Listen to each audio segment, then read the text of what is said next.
Welcome to UberCube. It's the podcast where we talk about all things Cube, but with refreshments. This is your host, Anthony Adams, aka Bear, and I'm joined by my co-pilot, Stu. Not Stuba Bear. Just Stu. Just Stu. Yeah, just Stu. Sticking with it. Yeah. So today's topic is going to be talking about Bear's artifact cube.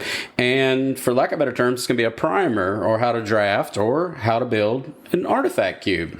But before we do that, we're going to do the thing that we do always here at UberCube, is we're going to have our drink of choice for today's pod. I'm currently having Cataba's Limber Ginger Zombie Flavored White Ale. It's out of North Carolina. Stuff is tasty. It is. How about you, Stu? I had one a little bit early. It was very good. And I'm going with my classic. I've got a Guinness. That's it. Just there we go. How about we pop these bad boys open and get to the topic? There we go. All right, let's see what we got going on here. All right. So, Bear's artifact cube. Talk to us. So, today we're going to talk about Bear's artifact cube. And I have been fortunate enough to have my cube featured in Madison, Wisconsin at CubeCon. And that's... and that's going to be October the 20th to the 23rd. Mm-hmm. And we're pretty hype about it. I'm going to have all the information how to look this up so that everybody that's in the Cube community can join us for this. But it's going to be amazing. So what I thought would be a good idea is that Stu and I did a primer, or basically a how to build, or how you might go about making an artifact cube. Because quite frankly, these things are interesting and complex, and the lines of plays are going to be pretty nutty. And before I even get going talking about the cube, I want to kind of give the inspiration from the cube, and it comes from Terminator. You guys might have heard of Kyle Reese. Spoiler alert, he didn't make it. He didn't. He did not. But he made John. All right. So, a quote.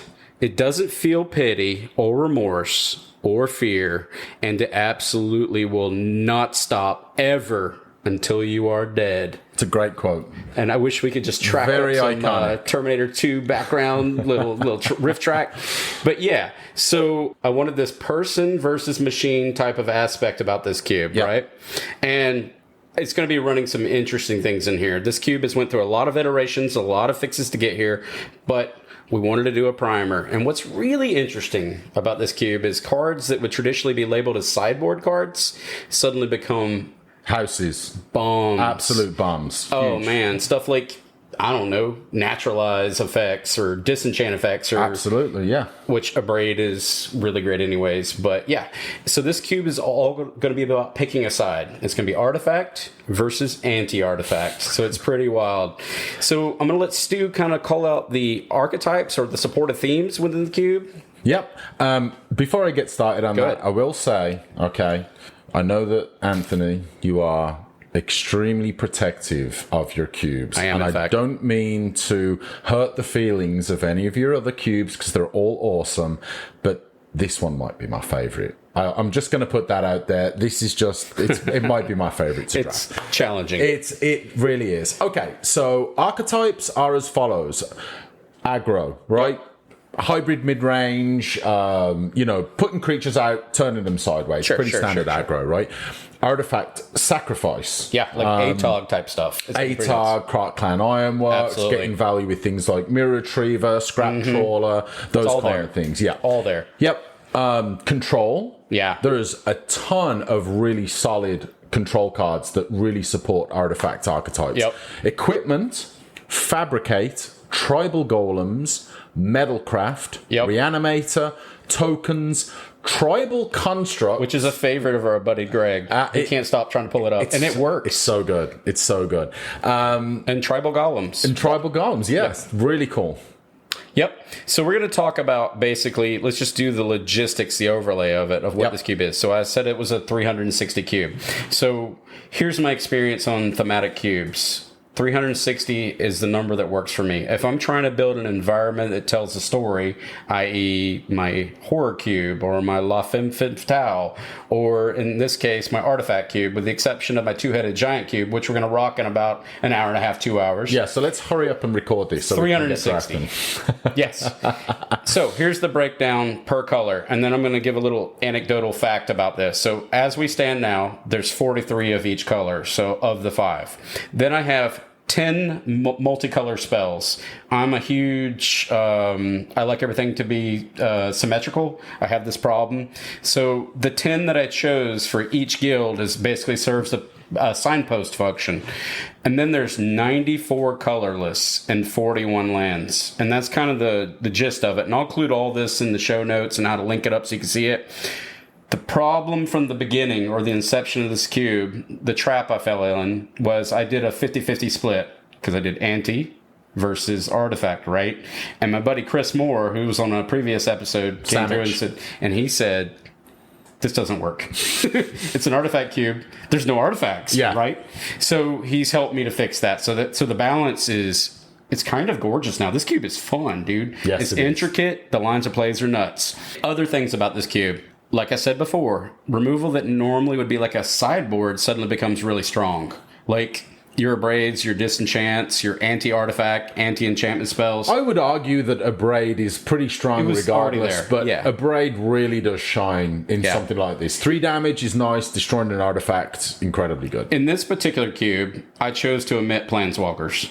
Because all the planeswalkers, in my opinion, they like the Durettis, the Tezzerets, they're uber strong. They're too powerful. Strong. And I thought they would kind of warp the draft experience. They'd make it so that you would always want to grab those cards. Why would you pass Duretti ever? I wouldn't. I supplement Goblin Welder. I wouldn't dodge either of those planeswalkers, right? It wouldn't matter if I picked them up, midway through pack 3. If I didn't have the color support for it, I'd be like digging through the rest of the cards to look for a way to make it work. So even like the Nissas or any of those ones that interact with artifacts, I decided it was going to kind of create like this sub game in the draft, or fogs constantly, and I wanted this to be about the Terminator, right? Yep. Artifact versus anti-artifact. Also, like I said before, I kept the guilds completely narrowed. I kept them to 1 because I didn't want to run in that situation where you have dead cards in the draft. I wanted meticulously to choose them so that they're signpost. So each one you'll find in there, they're telling you there's an archetype or a synergy. And I will say that, we've drafted this cube a whole bunch of times, right? Right. And even going back to the statement that you made earlier about how the colors are separated, right? You've got all equality amongst all the colors. And that kind of by itself really shows the support for artifacts amongst all of Magic, right? All the colors have amazing interaction, positive and negative, all the colors, and it's one of the reasons why I think this cube drafts so well. So you'll definitely notice in the list is that there's going to be colors that love them, and there's going to be colors that hate them. And most is red and green, not fans. And so that'll help people in their draft experience. And also it'll help people to kind of curate this type of cube. It's interesting because the lines of play and stuff is insane. You could do a flowcharts on top of flowcharts with this. It's hard for me to tell you what cards you should be picking because they're going to line over to another archetype so cleanly. Yep. As far as the lands, and I chose these very specifically, it's going to be the pain lands because they make colorless, but they force you to make a choice on color, right? They hit you for 1. And then indestructible artifact lands, which are great. And then I did the fast lands throughout the whole section just because I didn't want any fetches. I wanted this to tempo down, focus more about the environment, less about the speed of the game, but about you building these complex lines. There's a lot more synergy here than there is artifacts. And undoubtedly, any time that you have no fetch, no OG duels, none of that kind of stuff, like you say, immediately, yes, it will bring the tempo down, right? It's going to slow play down, but it also really forces you to choose your colors carefully, right? You're not going to just go crazy 5-color good stuff like you could in, a more vintage cube environment where you've got all the fetches, all the OG duels, shocklands, the whole 9 yards. I'm not saying it makes the cube narrow. I think even further from the truth, it really pushes you to be careful about the colors. And it's going to force you to do stuff like choose the mirrors that tap for color instead of like a Findor elves. That's the difference. We're going to move over to the next section. We're going to talk about kind of the breakdown of the guilds. This will help with the color pairing so people can see the archetypes or synergies within them. So Azorius tempo control. For this subcategory, I kind of wanted to do, it's going to be almost your strange control interactions and kind of moving forward. So the cards that I decided to highlight in the primer for this one's going to be Dance the Mance. This is for X and 1 plains and 1 blue, you can basically get a sorcery. This is awesome, by the way. You get return up to X target artifacts and or non-or enchantment cards, each with mana value X or less, from your graveyard to the battlefield. If X is 6 or more, those permanents are 4/4 creatures in addition to their other types. This is a fantastic finisher. It plays into a lot of interesting other synergies, like you could be sacking stuff like America kind of things, right? ATOG, dropping them in there and then just bring them all back. So the next card that I put in this, and it's interesting, normally this card, in my opinion, would not be good in any other environment. I could be wrong, and it's going to be Steel Sabotage. For 1 blue, you get an instant. You could choose one, counter target artifact spell, or return target artifact to its owner's hand. I love that card is nuts. It's nuts. And the reason why I love cards like this is because anything that gives you multiple choices, right? Countering a target artifact spell is amazing, right? You're trying to drop something crazy for 8-9 mana and I can counter it for 1. Yeah. I'm loving it. Or that return target artifact. What am I doing? Am I facing lethal? And all I have to do is spend 1 blue and bounce that 1 creature back to your hand. That means I can swing on the swing back and win the game. Right. Amazing. Or I can protect one of my own artifacts. Like anything that gives you multiple options like that, super Interestingly enough, would be terrible in most other environments. It would. Crush is here. Yeah. I could see run this like in a commander deck that focuses on this, and maybe you wanted to interact with your own stuff. But outside of that, I don't see this. But this cube, man, this card, I wouldn't make a habit of passing this card. This is premium. Stunks. You're in blue. Premium. I would play. It's not splashable, maybe? Question mark? Could you? Would I? Probably. Yeah. I don't know. Jury would be out if I would like go hard and splash in it. But if you're in blue, it's an absolute auto. And then we're going to move over to the kind of the next tempo control piece, and it's going to be Aethersworn Canonist. And for 1 colorless and 1 white, you get an artifact creature, human cleric. Each player who has played a non-artifact spell this turn can't play additional non-artifact spells. You get a 2/2. Yep. This card will basically lock down the anti section of the group, right? It can. It's very, very strong. And like you say, when you've got this dichotomy of artifacts against anti-artifacts, a card like this can really make life difficult. But this one actually is one of those interesting ones. You don't know what you're facing until you're facing it, right? So this creature could either just be a do nothing, sideboardish, or could be a house. And that's why I put it in here, right? I mean... It's a 2/2 for 2 as well. I mean, it's not terrible. So we're going to move over to our next section, which is going to be Boros. And I'm going to let Stu go through these and read these cards. Most of these are going to be... The reason why we're going to read these is most of these are going to be maybe not so prevalent in what you're used to hearing or seeing. And these are a little bit outside the realm, right? Yeah, I would 100% agree. So Boros is going to be more on the aggro strategies, equipment, modular, things like that you... And again, this is one of the reasons why I love this cube is because it's not just, hey, aggro that you'll see in a bunch of other cubes, right? Yeah. It's modular. I don't know if I've ever drafted a cube where modular has been a significant part of the archetype construction for a cube, right? So this is one of the reasons why I love it. So the first one I'm going to talk about is it's Arcbound Shikari. It is a 1 colorless, 1 red, 1 white artifact creature, cat soldier. A lot of words there. Yep. First strike, when it enters the battlefield, put a +1/+1 counter on it for each other artifact creature you control, and it has modular 2. This is it's an absolute house. For 3 mana to get potentially, it could be a 1/1. Disgusting. It could be a 6. And this is one of those signposts that I threw in there to let you know that this was here. When I was emphasizing the guild choices that I made, this is kind of what I'm screaming, hey.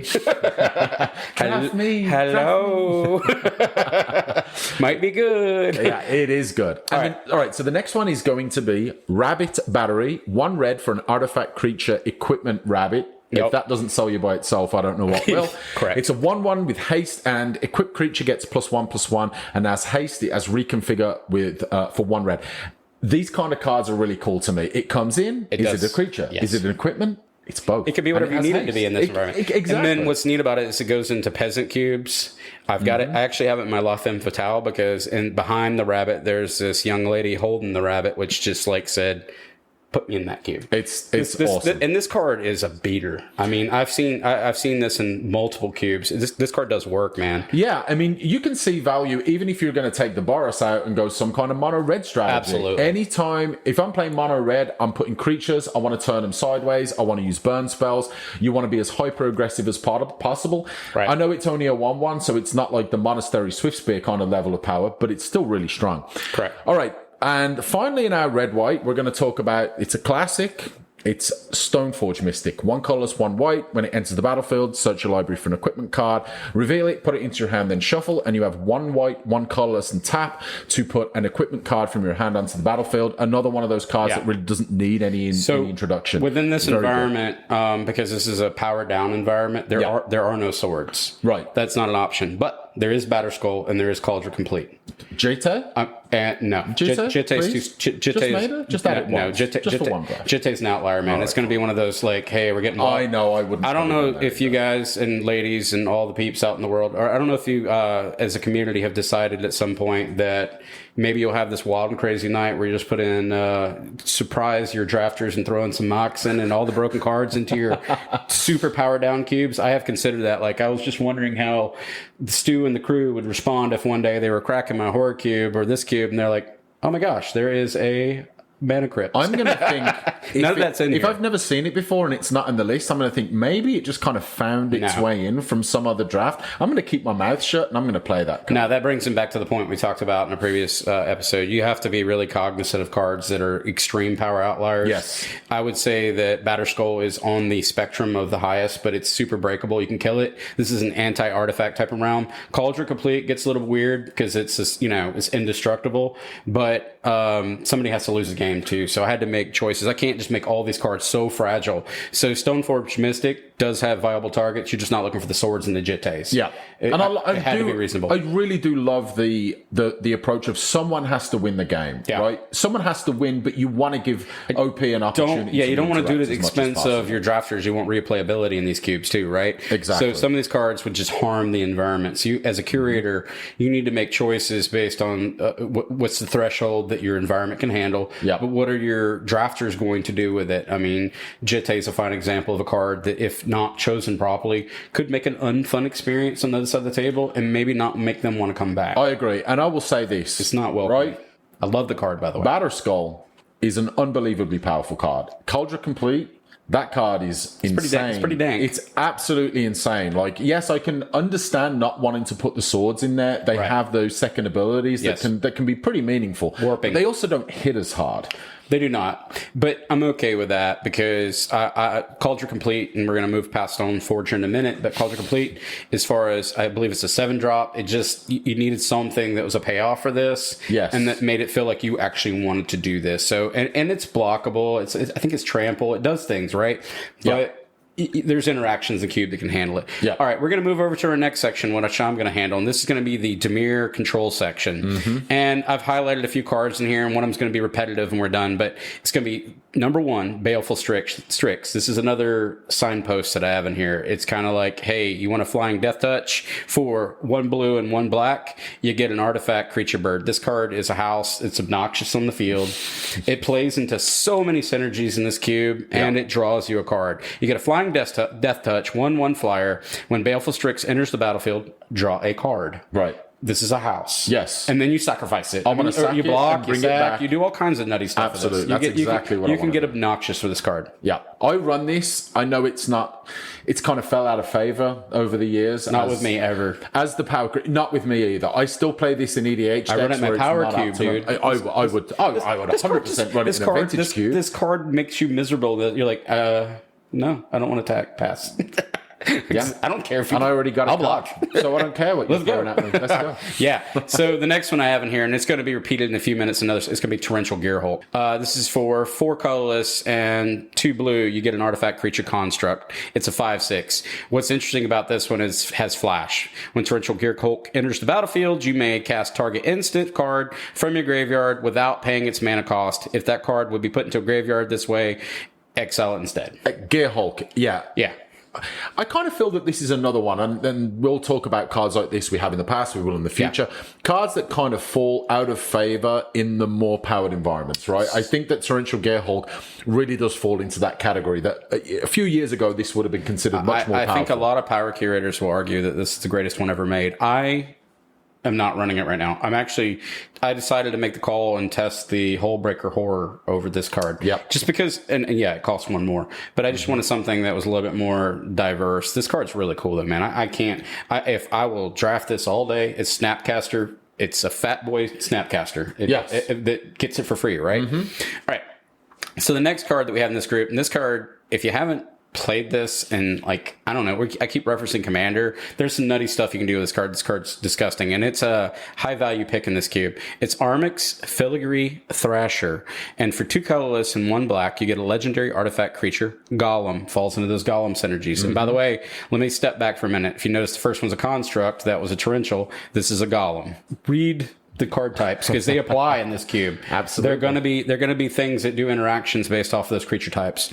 All right. Whenever Armix Filigree Thrasher attacks, you may discard a card. When you do, target creature defending player controls gets -X till the end of turn, where X is the number of artifacts you control plus the number of artifact cards in your graveyard.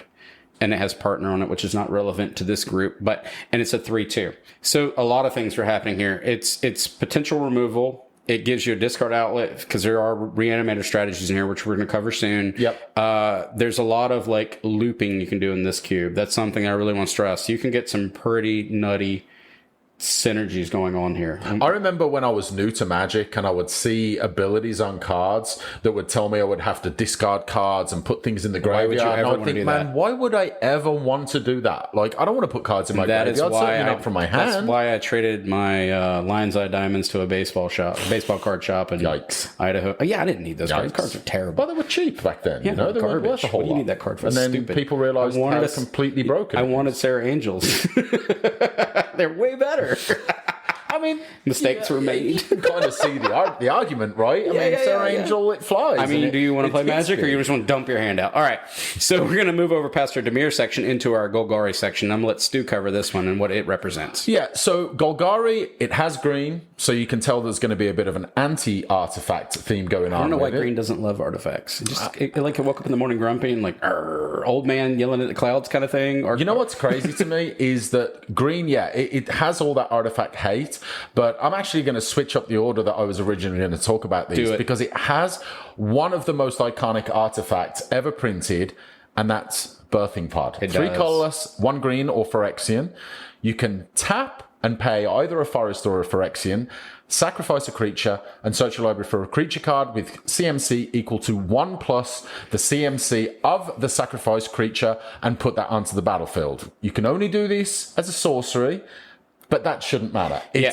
So I included this because of, again, this cube is a lot more synergistic than, sure, I've got a horror cube and I got a power cube and all that, but this one's really going to be a lot of interactions, and I wanted, that's why I wanted to slow down the lands and stuff like that. Mm-hmm. I want to give people a chance to play the game at a high level, but kind of do it so they can expose the lines. They can see them, they can do the interactions. You can do some nutty stuff here. Yeah. Like, KCI, KCI, excuse me. You can go pretty nutty.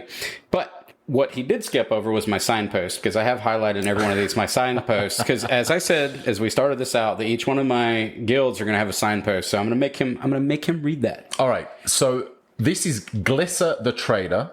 1 black, 2 green, legendary creature zombie elf with first strike and death touch. Whenever a creature an opponent controls dies, you may return target artifact card from your graveyard to your hand. You might have seen the synergy with Birthing Pod there. 3 for 3 with first strike and death touch. Yeah. Like straight away, I'm in love with it. Yeah, granted, it costs 1 black and 2 forest, right? It's heavy on the mana. It's heavy. And this is what I talked about earlier, right? You do have to be careful with the colors. I did let it go for this one. Normally, as a curator, I would... but this card is so effective for what I'm trying to do. the reason why, birthing pod, as he did that, and which we're going to lead over to, I'll do the next card because I want all these to kind of tie in each other. It's going to be Manglehorn. And for one green and 2 colorless, you get a creature beast. It's a 2/2. When Manglehorn enters the battlefield, you may destroy target artifact. Artifacts your opponent's control enter the battlefield tapped. So, yeah, you've got this anti-artifact, mid-rangey, recursion kind of thing going on here, right? So this color spectrum's kind of weird. Green is going to have so many synergies. The lines are pretty nuts. And we're going to emphasize that as we go ahead and talk about this, but my buddy Chris Moore and I, who was on a recent episode, we had a discussion about this cube. This cube is the hardest one for me to draft, the easiest one for me to build. I can see these lines, but drafting this cube, the lines get nutty. And so as a tangent to the conversation is we just had an 8-man draft of this cube. And I had players of all different play styles and varieties. And it was fascinating in this cube. I saw basically out of the 8 drafters, I myself and Chris, we drafted Rakdos Sacrifice Control. Otherwise, there were 6 other archetypes that emerged. And it was crazy to see. I saw mono blue constructs. I saw, in your case, Simic. I built Simic. Yeah, you built Simic, like control mechanism, anti-artifact type deal. We had a mono red Feld in the first path, sacking artifacts, a little different than the Rakdos deal, doing some nutty stuff with that. Just the emergence of all these different archetypes. I was just blessed as a curator to see that happening. People will be able to see the lines, right? It doesn't take. I would say, you can read through a list. Sure. The more you draft a cube, obviously, the more familiar you're going to get with it, and the more you can see like what's going on. Even just looking at those 3 cards that we talked about, right? Glisser, Birthing Pod, and Manglehorn, you can immediately start to look at, perfect. I've got, let's say, whatever, doesn't matter, 2-mana creature. I'll sacrifice it. I've got, the ability to bring any creature from my graveyard or from my library onto the battlefield, right? Yes. Do I have an artifact I really need to deal with immediately? Right. I'm going to get a Manglehorn. You're going to sacrifice your Manglehorn. You and then upgrade I can with your Birthing Pod. Exactly. You can use Glissa to bring something back. Exactly. You can do some loopy nonsense. I kind of wanted to highlight that here. And this is just kind of the easiest lines that I saw. It's crazy. All right, we're going to move over to our next section. We kind of went off on a tangent there, and that's my fault. And I'm going to let Stu do this one because this is Stu's spirit animal tribal group. I think if he had to swear allegiance to a guild, it would be Gruul. It probably would be, just because I think as a color pairing, I have the most fun with it. So, so Gruul, obviously, again, with green, it has red. First thing that should stand out is red and green are really the powerhouses for the anti-artifact stuff, right? And this is where the color pair really shines. Anti-artifact, sacrificing, and some of the mid-range strategies that go along with it, right? So first card is Cindervines, 1 red, 1 green, enchantment. Whenever an opponent casts a non-creature spell, Cindervines deals 1 damage to that player. Then you can sacrifice it for 1 colorless to destroy target artifact or enchantment, and it deals 2 damage to that permanent's controller. I love, again, cards like this that either give multiple avenues of value, right? So this is an artifact cube. There's going to be tons of artifact creatures, but there's going to be tons of just regular artifacts and other spells, right? Yeah, so and then immediately the non-artifact. There will be misses for this. I didn't want to put cards in there that broke the game, right? But I also wanted, again, my very specific choices as to which cards I'm running. So next one I'm going to talk about is Bane of Progress, 4 colorless, 2 green. When it enters the battlefield, destroy not 1, not 2, but all artifacts and enchantments. Put a +1/+1 counter on it for each permanent destroyed this way. You can tell this is a finisher. Huge card for an archetype so like this. I was apprehensive about adding this to an artifact cube. Is it OP? It's not. It's not. I've played it. So it's somebody has to win. So and there's counter magic. Yeah, there's a lot of counter magic. Exactly. I'm running doesn't a lot. have to come down if you don't want it to. Yeah, I'm even running Force of Will in this cube, even though it's not as good as it's powered down. So Force of Will gets powered down. Yeah, but in a slower environment, it generally doesn't. You don't have to just take it in this cube, but. This is the one card, I'm not running Shatterstorm, for instance, right? I didn't want to just do a card that's just belligerent. But I wanted a card that, when you dropped it, and sure, you might blow up the other side of the board, but you're also blowing up yours, too. Yeah. And then you get a creature that is pseudo-vanilla and can be chump blocked by a servo. Look, it doesn't win the game. It just has to. Well, it can. I think it should. I think 6 mana, anything that costs 6 mana like that. I think it's a fair. I think it's an interesting closer. I do too. I have play tested it. My brother Josh and I went through a run through of this, and yeah, he might have been a little salty on this side of the table, but that's because he was doing broken stuff, and I stopped his. Well, he was creating salt. He just didn't want it back. Right? He was just watching me going. And then he got mad when I dropped this big old beast. And he's like, "Okay, I guess." But it didn't play. It didn't. It was. It's. I do not believe that it's harmful to the environment. I believe that it costs 6 mana. I believe that. Again, this is artifact versus anti-artifact. You don't have to grab all artifacts in this cube, so a lot of your creatures will survive. And I will say, no, you're right. It's not on a watch list for me as it was. And I will say, I've mentioned this in other episodes, right? As far as I have a red-green deck. I have a Gruul deck with Rurik Thar. Right. One of the reasons why I like that is it almost teaches you've kind of got to hold back a bit, right? It was not designed completely to, but with everyone ramping out like crazy and casting their cultivates and yada, yada, yada. 100%. This is my philosophy on this card. Again, not running Shatterstorm. I want a Shatterstorm with legs. Exactly. But also, you can't just go ramp out with all the signets and all this stuff and go nuts and start just going crazy, KCI or whatever you're doing, and not get punished for it. So I needed the anti-artifact to have, like, we're going to call this the quote-unquote, the Big Daddy, the Lord, right? The thing that says, maybe you shouldn't overstep. Because you could get caught by this. But I'm not I'm not breaking it. I'm not blinking it. I'm not doing anything. So if anybody's out there going, "Oh man, it hasn't," I don't think you would need to. It has not broke my environment yet. It just makes it so that you have a board wipe that does something. The next one. And I'm gonna let Stu build it or read it because this card, oh my gosh, it's so creepy. It is, but it's amazing. All right, so this is Atog. Again, probably a card that doesn't need a whole lot of introduction for a lot of players out there.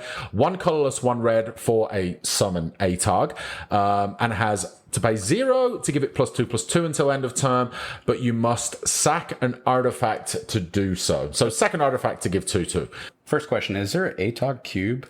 Because if there's not, it's got like 5 cards in it. It's got like 5 cards in it. If there's not, you should build one. Just all sacrifice, right? Mono red. Atog. What it should be is mono red. Everybody automatically gets an Atog, and it's just all sacrifice effects. Atog. I put him in the anti-artifact just because he crushes them, but he actually wants to chomp on them. I mean, at the end of the day, he's kind of like, if you guys haven't seen the new Ghostbusters, he's kind of like that new Slimer that eats the metal. I have not. I don't even know what they call that thing. Sorry if I just spoiled that. There is a metal-eating Slimer. Anyway.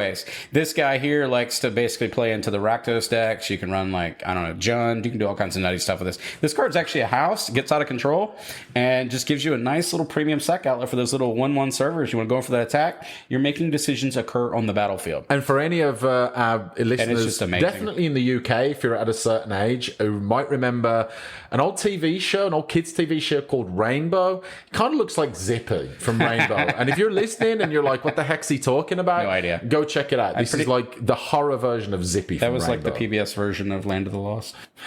It's much more weird than that. It's way weirder than that. So we're going to move over to the Is It category. So the signpost that I've chosen, and this is going to be a Spells Matters. I mean, yeah, spoiler alert. Is it like, I don't know, whatever. As if it does something else, whatever. But it's also going to be your control, and it's going to be the Artifacts Matter section. These are kind of the ones that are like, and yeah, there's going to be some cards in here that don't love them as much. But if you're drafting this, I wanted to have cards that basically said, hey, I want you to have treasures. I want you to have as many artifacts as possible. Let's get some value off of them. So our first one, our signpost for this group is going to be Galazeth the Prismari. And for 2 colorless, 1 blue, and 1 red, you're going to get a 3/4 legendary creature, Elder Dragon. Flying, when Galazeth Prismari enters the battlefield, create a treasure token. Here's the kicker. Artifacts you control have tap, add 1 color or 1 mana of any color. Spend this mana only to cast instants or sorcery spells. This is a super powered down Urza, which is not in this environment. Yes. He would have been awful. Yeah, way too strong. But my buddy David, who's going to be on a future episode, suggested this. And what it does is it kind of does that Spells Mattery. I love this because I was running Storm the Vault in here before, which flips over and becomes like, what is it? The Tolarian Academy or whatever. And I could see where that would break games. And it really didn't do a whole lot for Storm the Vault in the beginning. But this card was just an upgrade, and it's a 3/4 beater.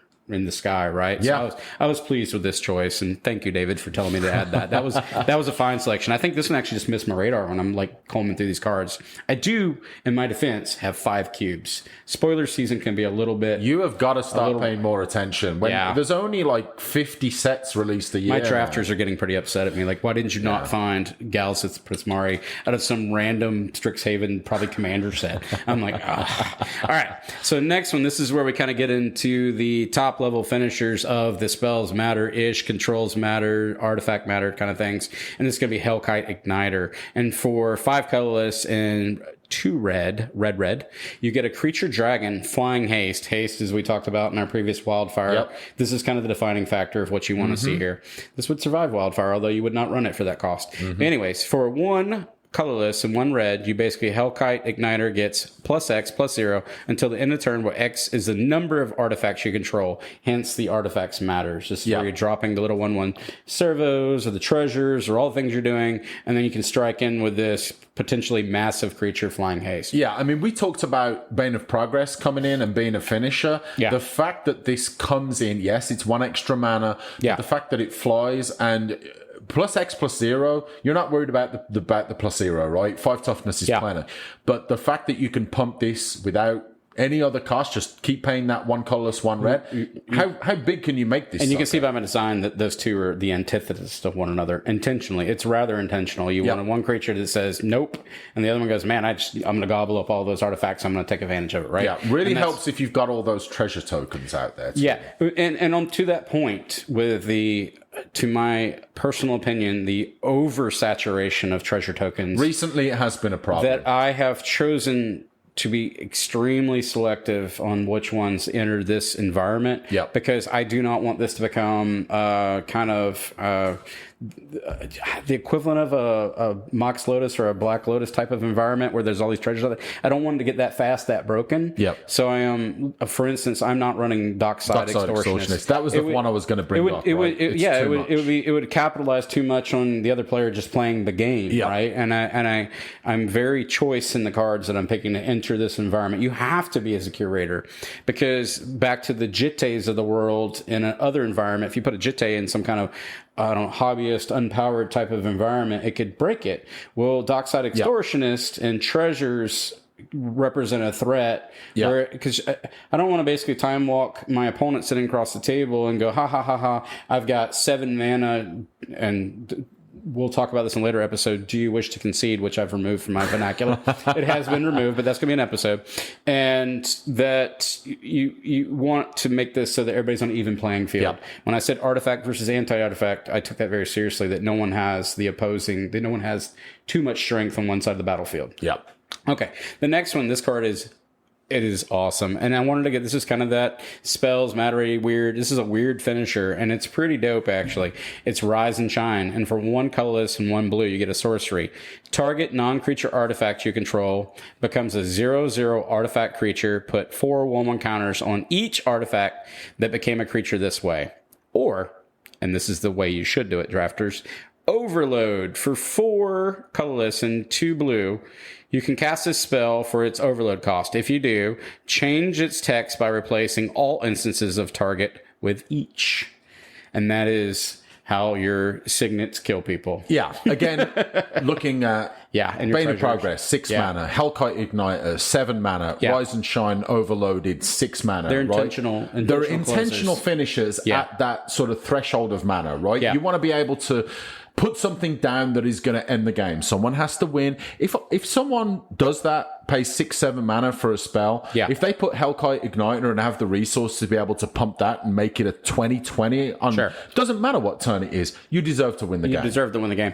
So I have kind of highlighted, as Stu pointed out, the kind of the signposts and the finishers. There's a whole lot of in-betweens to get there. This next section is pretty sick. I'm going to give Stu the pleasure of this, even though I'm chomping at the bit. He can have it, run with it. Yeah, so we're both interestingly kind of fans of the Rakdos, right? We've built a whole bunch of Rakdos EDH decks. I think this is my latest favorite. And Chris Moore's Pauper Cube that we talked about in a previous episode, I can't get out of this. And now I'm doing it in his Peasant Cube. And then I find myself doing this in my Horror Cube. I'm going to burn myself out on the Rakdos. But I had done that with the Izzet, so now it's time. I don't mind. I don't mind doing it. I love Rakdos. Yeah, so Sacrifice, Reanimator. Again, another anti-artifact archetype that really fits in well with, I think, kind of the vibe, if you will, of Rakdos, right? It's very chaotic, very like, we're all kind of having fun, and it doesn't really matter who wins, even though I would like to. I just want to see chaos. I want to see craziness going on. So the 3 cards that we're going to talk about, first one is an artifact called Oni Cult Anvil, 1 black, 1 red. Whenever one or more artifacts you control leave the battlefield during your turn, create a 1/1 colorless construct artifact creature token. This ability triggers only once each turn, and you can tap it and sacrifice an artifact to deal 1 damage to each opponent and gain a life. A lot of words on the card, a lot of things going on. Construct immediately is the first thing that I'll talk about, right? You talked earlier about the construct support. Great card for that because you can keep spitting them out. Then you get the ability to send stuff to your graveyard, even if it's something on the battlefield.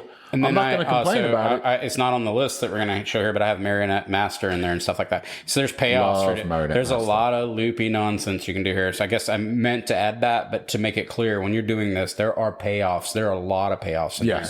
I have cards in this cube that are on entry and on exit of both artifacts and creatures. Not really aristocrats per se, but we're going to call them we'll call them artifact aristocrats.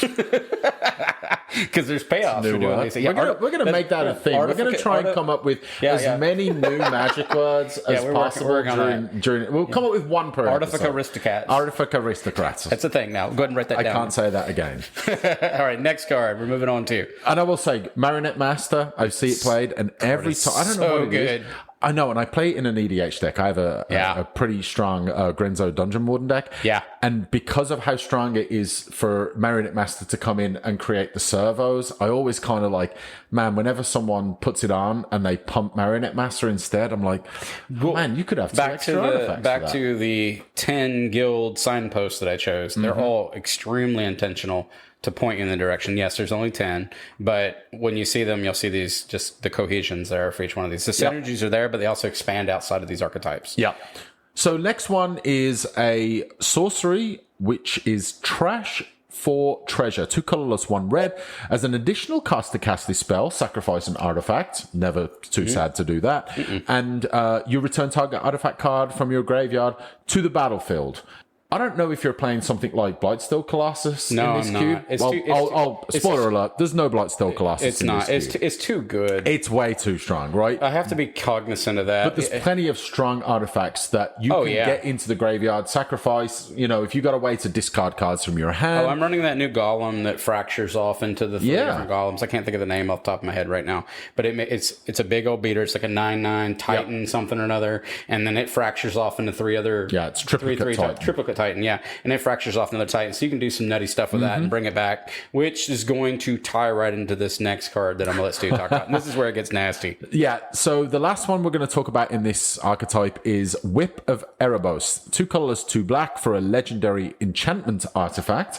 It gives creatures you control lifelink, and you can pay 2 colorless, 2 black and tap it to return a target creature card from your graveyard to the battlefield. It gains haste, exile it at the beginning of the next end step. If it would leave the battlefield, exile it instead of putting it anywhere else, and you can activate that ability. So there's a little bit of a nombo there. There is. It has to be, and I am intentional with that. It has to do that. You can't put the trigger on the stack because this card would be completely broken. So for everybody out there, you have to know when you cannot do Oni Cult Anvil in response to the trigger of Whip of Erebos, because it specifically they knew this card was going to be busted, and so if it leaves the battlefield, it is exiled. But I still put it in here anyways because you're just leading forward for the charge. This Rakdos don't care. Rakdos don't care. It's chaotic. And I will say something that I was.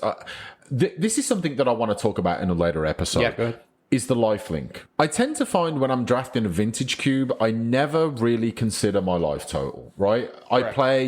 I like to play black. I always like to consider my life total as a resource, right? That's not to say I don't care if I'm getting hit for 3 and 4 damage a turn, because that can turn that life as a resource into not a whole lot of resources pretty quickly. Can I give a counterpoint to that, to interrupt you? Sure. Well, so I think in like a vintage cube, life is a resource, and I think that term's used haphazardly because the turns are shorter. Yes. But with these type of cubes, when it's slowed down, life is, still a resource, but these games are going to go longer in order for you to sustain the volumes of damage damage are going to come in short exactly. way. It's not just it's not just about using it as a resource. It can be about staying alive for longer, right? If I've got a deck and I know that the top end of my deck is larger than I would usually be comfortable with, right? Yes. 6, 7, 8, 9 mana, something like that.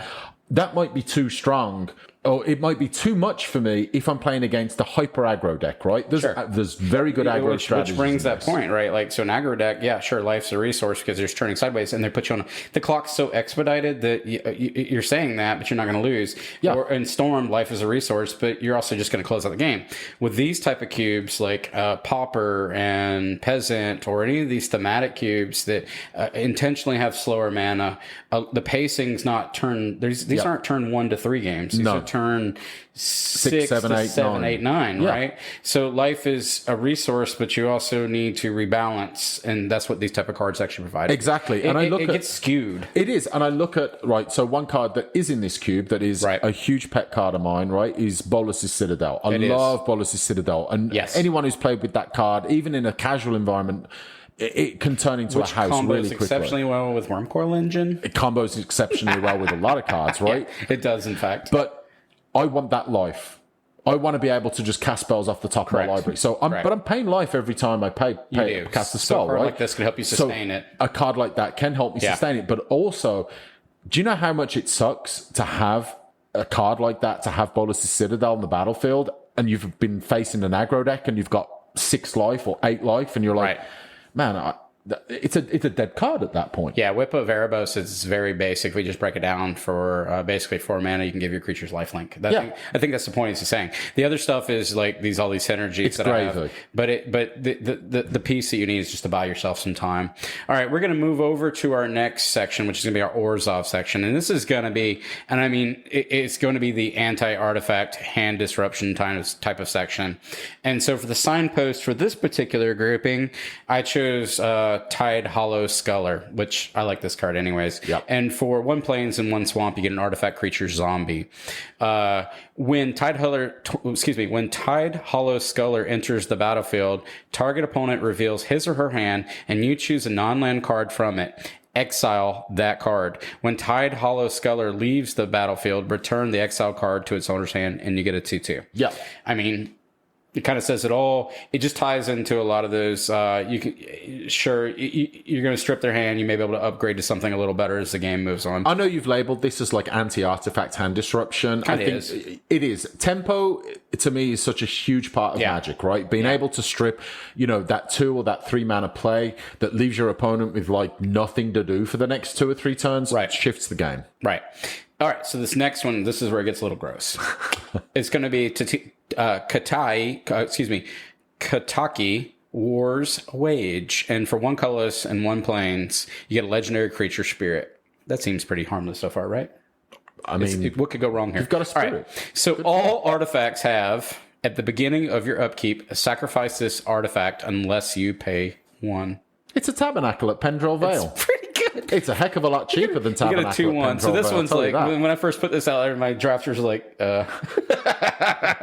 yes, I do. Serious? Yes. No, yeah, I am serious. Are you serious? I said the word anti. I didn't come here to play, guys. I did not. So to be clear, I called this Uberbear's Artifact Cube. What I should have called it is Uberbear's I hate artifacts. Screw you, artifacts. Yeah. Are you seriously thinking you're going to get to come here and play with artifacts? Yeah. It's just a trap. Yeah. So this card might be good, but it dies to everything in the cube. Literally dies to bolt. And so this is one of those things like checks and balances. Don't overly invest in an idea. It says all. You can pay 1. Just don't go nuts. Don't try to knock out that what am I looking for? Mere Battle Spear and think that everything's gonna be okay because you cheated that in, right? Would suck if you had like one of the artifact lands that enter the battlefield tapped as your first play and you're on the draw and your opponent plays this. There is that. You know what? So I can't. Now you're really getting behind. Well, I mean, get good. All right. So the next one, this one's kind of cute. I don't see this in a lot of vintage cubes. This is one of those ones that gets kind of left out because you've got the Duresses out there, and you've got... it's definitely not vintage power. It's not duress, it's not Inquisition, it's not Thoughtseize. But in this environment, it's pretty dope. It's going to be divest, and for one swamp, you get a sorcery. Target player reveals their hand. You choose an artifact or creature card from it. That player discards that card. Yep. I mean, it's pretty plain and simple. Yeah, granted, it does get the creature, and it may be setting them up for Reanimator, but you know what? I'm pretty good with getting that Takaki out of your hands, or Kataki out of your hands, and feel good about it, right? I would agree. And one thing that I love this card in this cube, right? Yeah. I'm not crazy about it in any, but one thing that's missing from this card is non-land. Yeah, there is. So if you've got OP over there and he reveals his hand and all he's got is he might have a bunch of really cute like 1 mana spells, maybe 2 mana spells, but if he's kept what he or she thinks is a powerful hand, a land, and they've got 1 artifact land in their hand, got him. Womp womp. Sorry. Yeah, so it actually is. It is exceptionally powerful in this environment, whereas in other environments may not be so great. This next group, I'm going to let Stu over here cover it and see what we got. Yeah, so this is Selesnya. We're going to go with anti-artifact and mid-range. Yeah, fair enough. So the first one we're going to talk about is Knight of Autumn, 1 colorless, 1 green, 1 white, for a Dryad Knight creature. When it enters the battlefield, you can either put 2+1/+1 counters on it, destroy target artifacts or enchantment, or gain 4 life. I feel like I'm probably going to choose what's behind door number 2. Destroy an artifact. Well, so this card just gives you choices. So I run this. Those choices. I run this in my Power Vintage. I run it in this cube. I run it in my La Femme Fatale because it just so happens to be just an amazing redhead. The art is incredible. It's just a redhead riding on a horse, which just speaks to me in every way. And it's just this card's just. You amazing. are a redhead. I am in fact a redhead. You don't ride horses though, do you? I do not, but I do drink lemon ginger zombie white ales whilst doing podcasts. So there is that. There you go. I have ridden horses once before, and I ended up underneath it. And had one return to stable one time, and didn't care that I was on top of it. So no, I will not ride horses. All right, yeah, me and you both. Yeah, a little mad on the inside. Thank you for my PTSD horse riding experience. Sorry, thank you, Stu. All right, so our next card is going to be Pest Infestation, and this card is it's so amazing. I'm gonna let Stu break this one down for you. This card is disgusting. It's so good. It's XX 1 green, destroy up to X target artifacts and or enchantments, create twice X 1/1 black and green pest creature tokens with when this creature dies, you gain 1 life. Pest Infestation this is a nuts card, right? Yeah. The fact that you get the X of destroyed to X target artifacts and enchantments already very strong, right? If you think about a vintage environment, I've got 1 or 2 artifacts that I want to get rid of. I can invest and 3 or 5. You don't have to have any viable targets. You can just pay into it. And you can. And this is where this card gets interesting, right? The wording on this is important. First of all, destroy up to X target artifacts. Up to. So I could put infinite mana into Pest Infestation and either destroy 1 or 0. 50 or 0. Yeah, and still get the pest, right? But I'm still getting double X of those pest creatures. Yeah, I remember when this card was first spoiled, and at first it kind of just went past people. And then it was like, I don't know, maybe 3 days later, and somebody went, up to. You what now? Yeah. Up to and twice X? It's so good. Yeah. All right. Here's the next card, and I did say we're going to call this one hybrid so that I'm not breaking my synergies. Yes, I did cheat a little bit in my conversation as far as I said I stuck to guilds, but we're going to call this one. I actually slated this one, if I'm not mistaken, into my mono white section, but we'll check that. But anyways, Nature's Chant, and for 1 colorless and 1 green, 1 white hybrid, not my guild slot. I'm a cheater. You get an instant, destroy target artifact or enchantment. Yeah. This card in a lot of environments. So in a power vintage environment, I have come to the realization that these cards are not necessarily, in my opinion, sideboardable as they once were, right? I've sometimes it's almost like sideboarding becomes a little bit of, I regret not having that in game 1. Yeah. More often than not. So I mainboard these type of cards in a powered vintage environment. In this particular environment, it is 100% main boardable.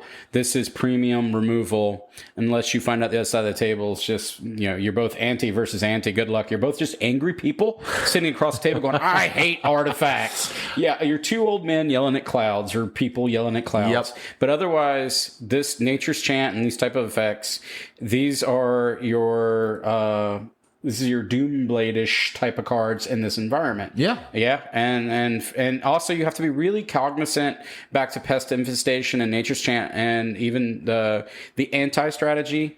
This is an important part of designing any kind of cube.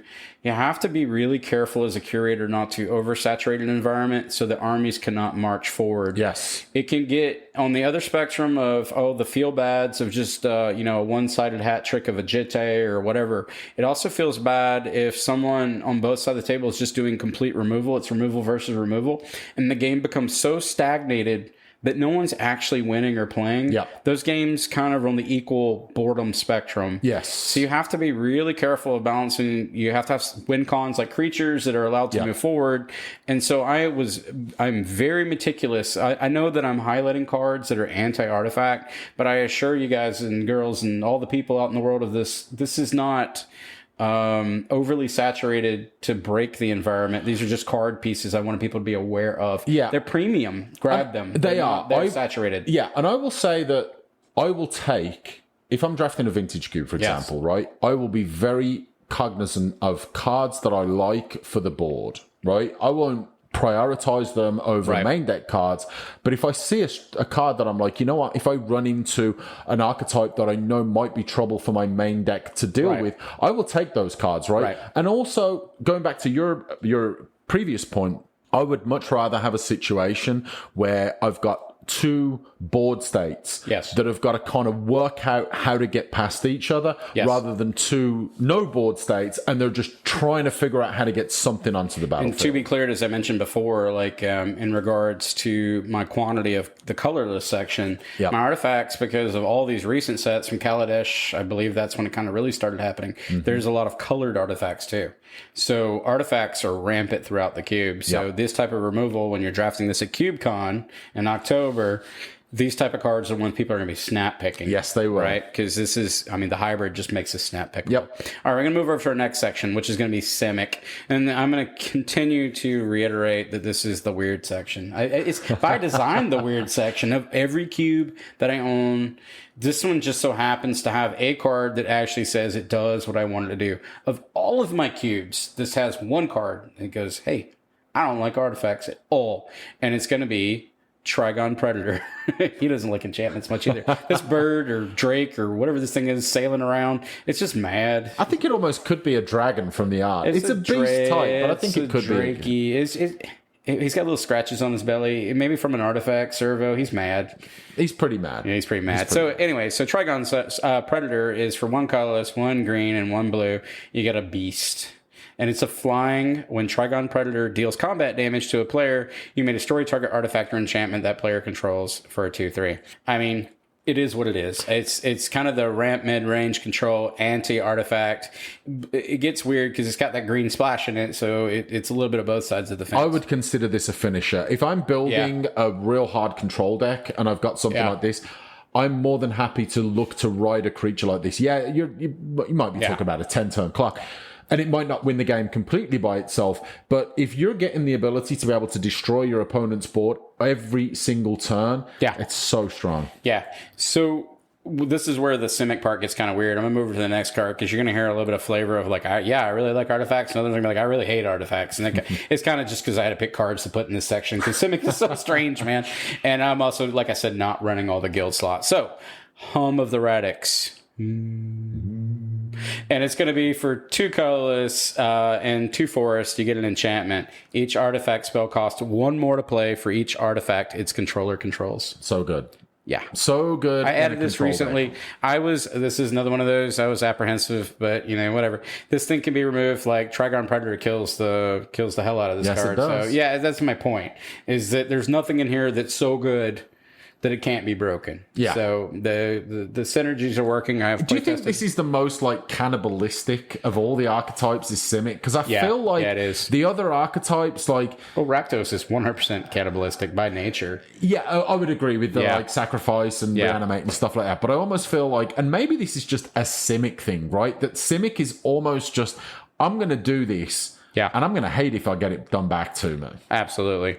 This card, I haven't really seen it come out yet, but I wanted to put it in here. I think it's very flavorful. I think it does what it wants to do. As far as old man yelling at clouds, right? All right. So the next one's going to be, and this card is sick, and this is a high pick card. Here's the kind of the cheatiness that's going to, and there's a lot of cards in this cube that's going to be super cheaty, but it's going to be Master Transmuter.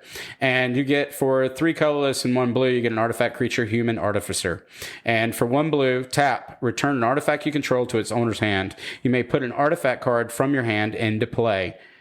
For one, basically you get a 1 power, 2 toughness kind of creature. This card is busted. Yeah. I mean, you can do some pretty nutty stuff with this. So yeah. Yeah. It's like Shallow Grave almost, or Goblin Welder, or something like that. It's very Goblin Welder-esque, which is also in the cube too. I wanted everybody to have a little bit of cards in different sections that do stuff. I'm sorry, Recurring Nightmare. Yeah. But for artifacts, right? But for artifacts, and it's pretty nutty. And then we're gonna move over to our next section. Yep. So the next section is going to be, so we've gone through the archetypes right now. So hopefully that gives everybody a kind of the gist of the signpost and I will say, crossovers and the archetypes. And I will say, right? Yeah. Something that I always like to talk about is the value, right? There's always going to be in a cube that's carefully put together, like all that yours always are, right? This is the reason why I love drafting your cube so much.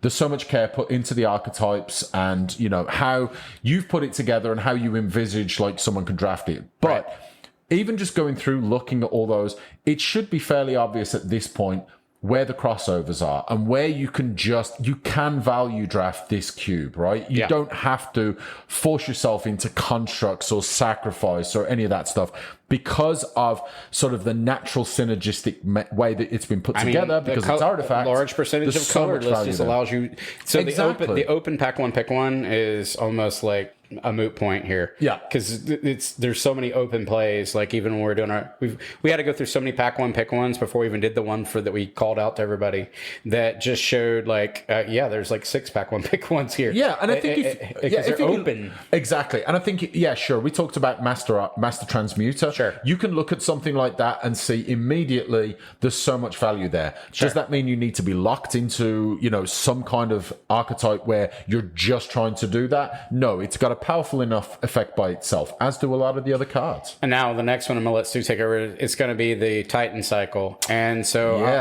I like to have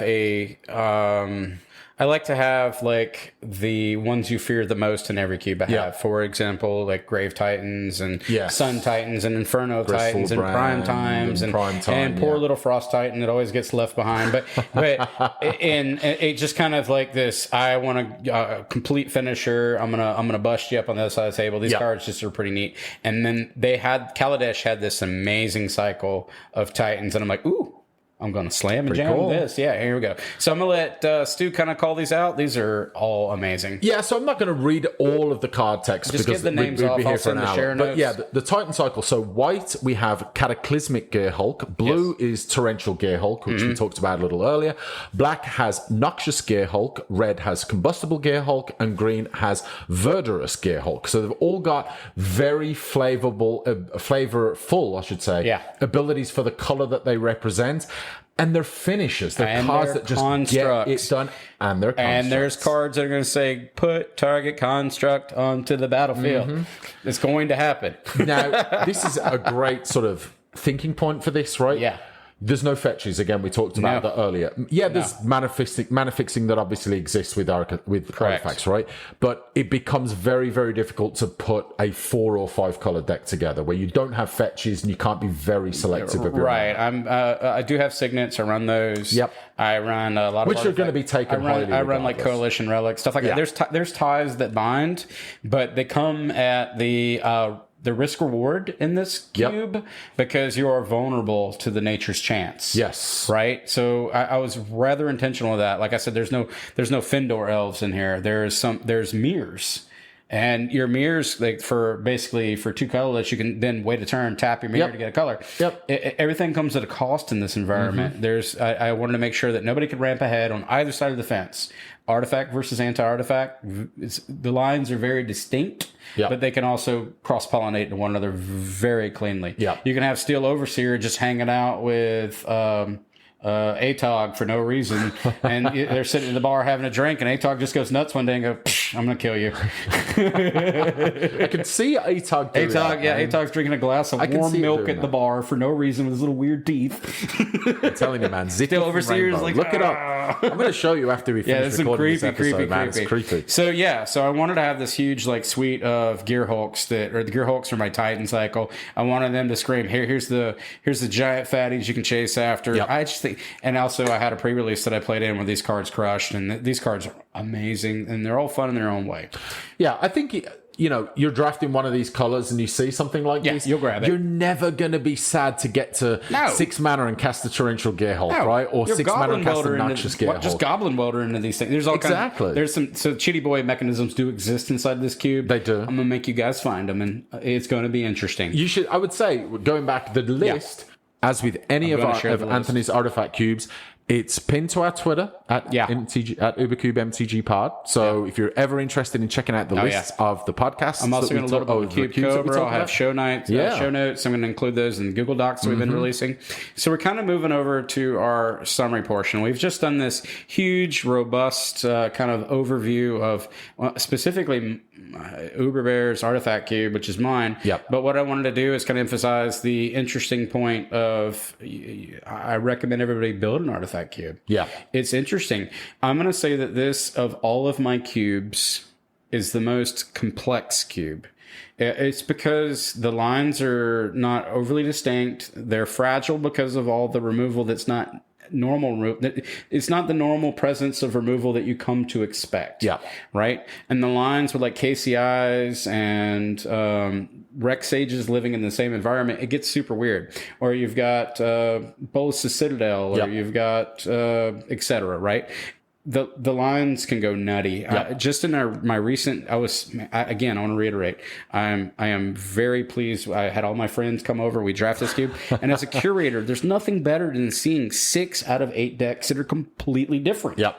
And that speaks a lot to this cube. And I'm hoping that people enjoy this at CubeCon, and I'm looking forward to seeing it. So now we're going to move over to our shout-outs. So as we said, CubeCon is something where this is going to be a featured cube.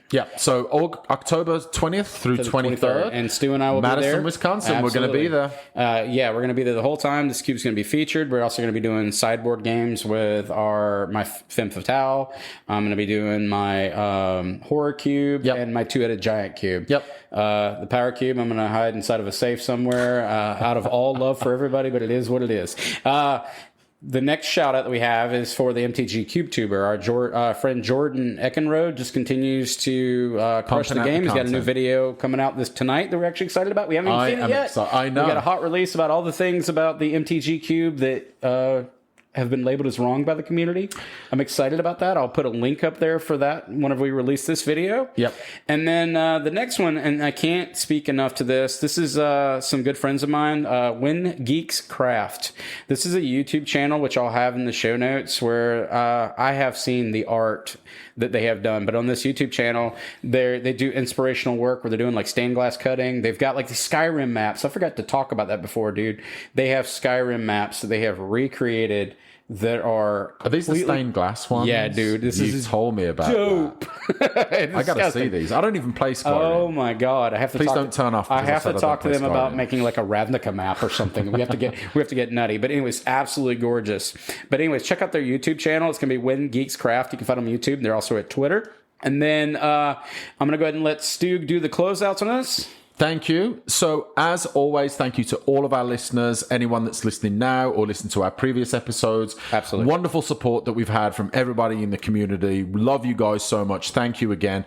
If you want to reach out to us, again, on Twitter, at UberCubeMTGPod. If you would like to email us, you can reach us at UberCubeMTGPodcast@gmail.com. We also have a link to all of the cubes on Twitter, as well as our Discord. Ooh, and hot take. we're launching a Patreon coming soon. That's we right. would very much like it helps support the podcast so that we can continue to be more robust and get things. And we're also going to start working on merch coming up soon. Yeah, that is in the works right now as we speak. Coming soon. Yes. And more information will be on there. And I will include both the Patreon and as it comes forward, the merch stuff on the show notes, etc. And we'll start getting out on all the Twitters, etc. Yep, the Twitterverse, the socials, the Twitterverse, as they say. The MyFace. Space Jam, Face Jam, whatever you want to call it. And as always, if you do like this episode and any of the previous recordings that we've done, we'd appreciate a 5-star review. And please feel free to leave a comment either on your chosen podcast app or on Twitter or whatever else. Give us some feedback. We're always looking for ways to improve the content. And even if you've got ideas for content that you'd like to hear us talk about, we would love to engage you guys as much as possible. And again, we really can't thank you enough for all the support that we've received so far. It's been awesome. 100%. We're totally blessed here at UberCube. Yes, we are. And other than that, happy cubing. Happy cubing, y'all.